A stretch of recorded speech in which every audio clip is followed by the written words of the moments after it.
സനോജ്, ഇപ്പോൾ ഹൈന്ദവ വിരുദ്ധനാണ് സ്വരാജ് എന്ന് പറഞ്ഞുകൊണ്ട് CPM-ന് കിട്ടാവുന്ന ഹിന്ദു വോട്ടുകൾ ഭിന്നിപ്പിക്കുക. ഇപ്പുറത്ത് മുസ്ലിം വിരോധിയാണ് യഥാർത്ഥത്തിൽ ആര്യടൻ ഷൗക്കത്ത് എന്ന് പറഞ്ഞ് ഇവിടെയും ഭിന്നിപ്പിക്കുക.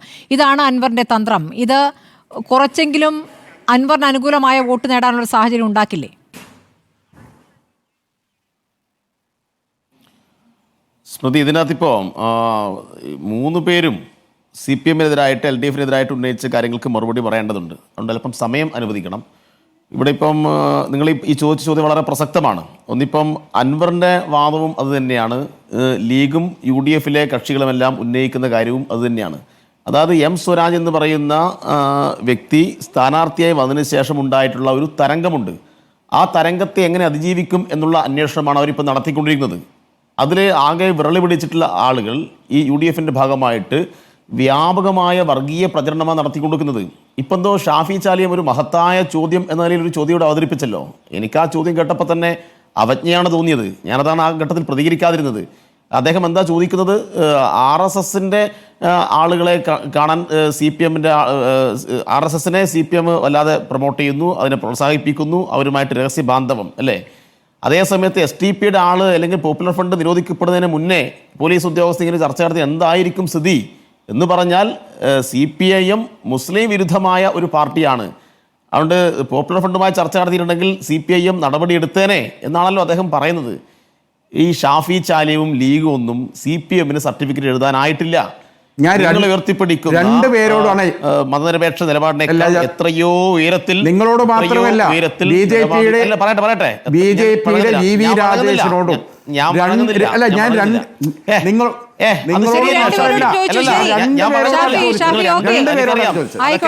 പറയട്ടെ അതൊക്കെ ഞാൻ കേട്ടു. ഞാൻ നേരത്തെ പറഞ്ഞു, CPIM ദേശീയ രാഷ്ട്രീയത്തിൽ, CPIM കേരളത്തിൽ RSS വിരുദ്ധമായ ഒരു ആശയത്തെ ഉയർത്തിപ്പിടിക്കുന്നു എന്നതിന് ഷാഫി ചാലിയത്തിൻ്റെയോ മുസ്ലിം ലീഗിൻ്റെയോ ഒരു സർട്ടിഫിക്കറ്റും ആവശ്യമില്ല. അങ്ങനെ വല്ല സർട്ടിഫിക്കറ്റ് നിങ്ങൾ എഴുതിയിട്ട് തരാൻ ഉദ്ദേശിക്കുന്നുണ്ടെങ്കിൽ അതെല്ലാം 4ആയി മടക്കിയിട്ട് പോക്കറ്റിൽ വെച്ചാൽ മതി. നിങ്ങളുടെ സർട്ടിഫിക്കറ്റ് ആവശ്യമില്ല. CPIM അങ്ങനെ നിലപാടെടുക്കുന്നതുകൊണ്ടാണ് കേരളത്തോട് തന്നെ വിരോധം അല്ലേ.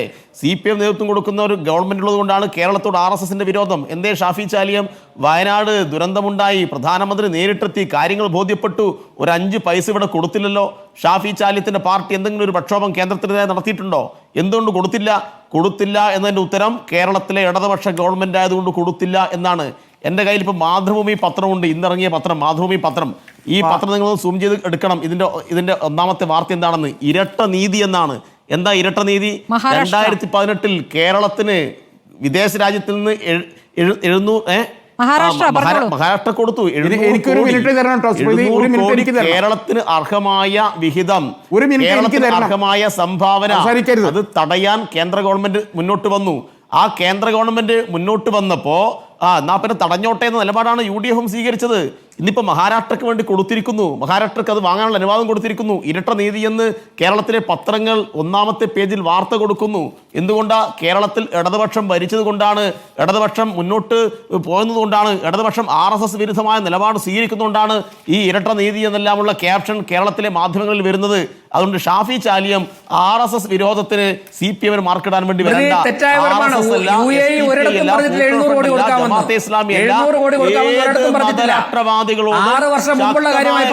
രേഖപ്പെടുത്താൻ എല്ലാ ഘട്ടത്തിലും ഞങ്ങൾ തയ്യാറായിട്ടുണ്ട്. ശല്യപ്പെടുത്തില്ല, ഇടക്ക് കയറി പറയില്ല, അത് മനിത പാലിക്ക്. ഞാനൊരു കാര്യം കൂടി പറയാം. പിന്നെ നിങ്ങൾക്കല്ലേ RSS-നെ മനസ്സിലാവാത്തത്? നിങ്ങളല്ലേ ഈ മുൻ DGP ഈ സെൻകുമാറിന് വേണ്ടിയിട്ട് വലിയ വാദങ്ങൾ ഉന്നയിച്ചത്? സുപ്രീം കോടതിയിൽ കേസിന് പോയത് ആരാ? അയാളെ സഹായിച്ച വക്കീലാരാ? ഹാരിസ് ബീരാൻ ലീഗിന്റെ ആരാണ്? ഞാൻ പറയണോ? UDF-ന്റെ ഏത് നേതാവാണ് അദ്ദേഹത്തിന് വേണ്ടി വാദിച്ചത്? ആരൊക്കെയാണ് പ്രസ്താവന ഇറക്കിയത്? അന്നേ പിണറായി വിജയൻ പറഞ്ഞിരുന്നു അയാൾ നിങ്ങൾ ഉദ്ദേശിക്കുന്ന ആളല്ല എന്ന്. ഒടുവിൽ സെൻകുമാർ എവിടെയെത്തി? ജേക്കബ് തോമസ് എവിടെയെത്തി? അവർക്കെല്ലാം വേണ്ടിയായിരുന്നല്ലോ നിങ്ങൾ വലിയ വാദം നടത്തിയത്. അതുകൊണ്ട് RSS-നെ മനസ്സിലാക്കാൻ, നോക്കി ഇടപെടാനൊക്കെയുള്ള ശേഷി പിണറായി വിജയനുണ്ട്, ഇടതുപക്ഷത്തിനുണ്ട്, കേരളത്തിലെ പക്ഷേ ഒരു കാര്യം സനോജ്, ഒരു സെൻകുമാറിനെതിരെ പറഞ്ഞതുപോലെ രൂക്ഷമായ പ്രതികരണം MR അജിത് കുമാറിന്റെ കാര്യത്തിൽ മുഖ്യമന്ത്രി ഉണ്ടായിട്ടില്ല. ഞാൻ പറഞ്ഞല്ലോ, രാഷ്ട്രീയമായി RSSുമായിട്ട് ഇങ്ങനെ കൂട്ടുകൂടുന്നതും ചർച്ച നടത്തുന്നതും ഞങ്ങൾക്ക് യോജിപ്പില്ല. പിന്നെ RSS ഇവിടെ നിരോധിക്കപ്പെടാത്ത കാലത്തോളം നിയമപരമായി അതിനകത്ത് നടപടിയെടുക്കാൻ, IPS ഉദ്യോഗസ്ഥരുടെ മേൽ നടപടിയെടുക്കാൻ സംസ്ഥാന ഗവൺമെന്റിന് നിയമവാഴ്ചയുള്ളൊരു സംസ്ഥാനം എന്ന നിലയിൽ ചില പരിമിതികളുണ്ട്. അത് ഇല്ല എന്ന് തെളിയിക്കാൻ ശ്രമിക്കാവുമോ? ഈ ചർച്ചയിലിരിക്കുന്ന ആർക്കെങ്കിലും ആവുമോ? ആ യാഥാർത്ഥ്യമല്ലേ ഞങ്ങൾ പറയുന്നത്. എന്നാൽ രാഷ്ട്രീയമായി പ്രതികരണത്തിൽ പരിമിതിയുണ്ടോ എന്ന ചോദ്യം കൂടിയുണ്ടല്ലോ. കേരളത്തിലെ ജനങ്ങൾക്ക് ഉൾപ്പെടെ കിട്ടേണ്ട പ്രതികരണത്തിൽ പരിമിതിയുണ്ടോ എന്ന ചോദ്യം കൂടിയാണ് ഞാനിവിടെ പറയുന്നത്. അത് പ്രതികരണത്തിൽ നിന്ന് ഒരു പരിമിതിയുമില്ല.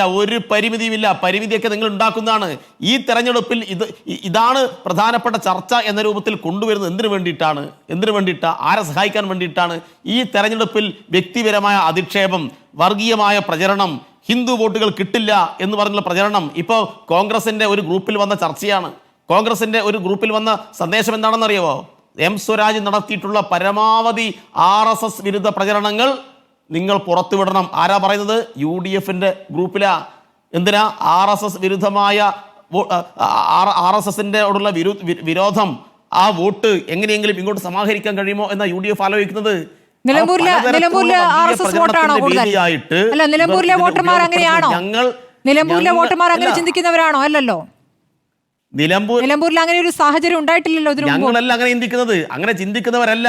അതെ, അത് ബോധ്യപ്പെടാൻ വേണ്ടി പോകുന്നേ. പിന്നെ അതെങ്ങനെയാണ് ഗുണം ചെയ്യുക? ഞാൻ ചോദിച്ചത് അൻവർ പറഞ്ഞതിനെ കുറിച്ചാണ്. അൻവർ പരസ്യമായി പറഞ്ഞത് നമ്മുടെ മുന്നിലുണ്ട്. അൻവർ പറയുന്നു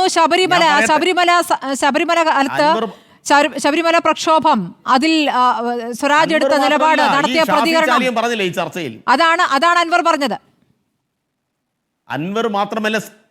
അൻവർ മാത്രമല്ല സ്മൃതി, ഈ ചർച്ചയിൽ ഷാഫി ചാലിയം എന്താണ്? ശരി, ഈ ചർച്ചയിൽ ഷാഫി ചാലിയം ഉന്നം വെച്ചത് എന്താണ്? ഷാഫി ചാലിയം പറഞ്ഞല്ലോ, പോപ്പുലർ ഫ്രണ്ടുമായി ചർച്ച വെറുതെ വിട്ടു. വർഗീയതയല്ലേ ഷാഫി ചാലിയം പറഞ്ഞത്? അതുകൊണ്ടാണ് ഞാൻ അവസാനിപ്പിച്ചത്. ഷാഫി ചാലിയം ചർച്ചയിൽ ഇരിക്കുന്ന ഷാഫി ചാലിയം തന്നെ ശരി ശരി വേഗം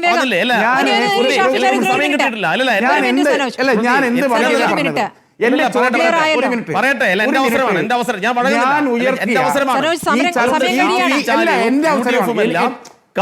വർഗീയ പ്രചരണത്തിലേക്കാണ് നയിക്കുന്നത്.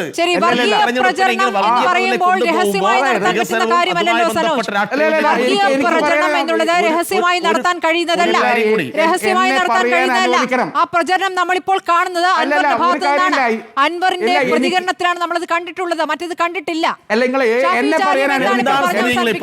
എന്നെ പറയാൻ അനുവദിക്കണം. അതായത് ഇന്റെ ചോദ്യത്തിന് ഈ രണ്ട് കൂട്ടർക്കും മറുപടിയില്ല. ഞാൻ ചോദിച്ചത് എന്താണ്? വളരെ കൃത്യമല്ലേ? അതിന് മാന്യമായൊരു മറുപടി തരാവുന്നതല്ലേ? ഞാൻ ചോദിച്ചത് എന്താ? നിരോധിക്കപ്പെടുന്നതിന് മുമ്പ് അല്ലല്ല, ഞാൻ പറയട്ടെ, ഞാൻ പറഞ്ഞത് എന്താണ്? ഇദ്ദേഹം പറഞ്ഞു അല്ലല്ല, എന്താണ് ഇദ്ദേഹം പറഞ്ഞത്?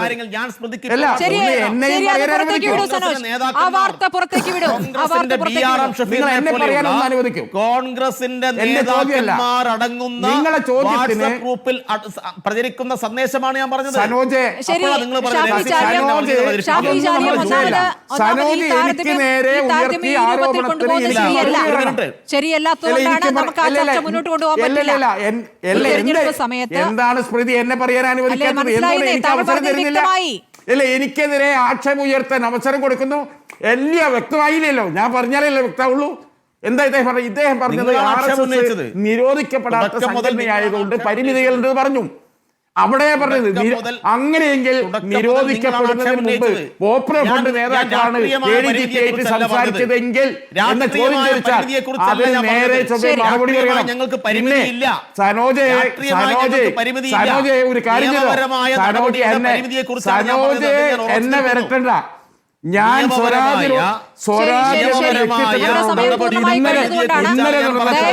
ദയവ് ചെയ്ത് ഈ രൂപത്തിലല്ലോ അവിടെ പ്രചാരണം നടത്തേണ്ടത്. ഈ രൂപത്തിലല്ല എന്ന് രണ്ടു മുന്നണികൾക്കും അറിയാവുന്നതാണ്. എന്നാൽ ശ്രീലേഖ നിങ്ങളെ കാലത്ത് ശ്രീലേഖ പോയതിന് ഉത്തരവാദിത്തം. ശരി ശരി ശരി വയനാട് ദിവസം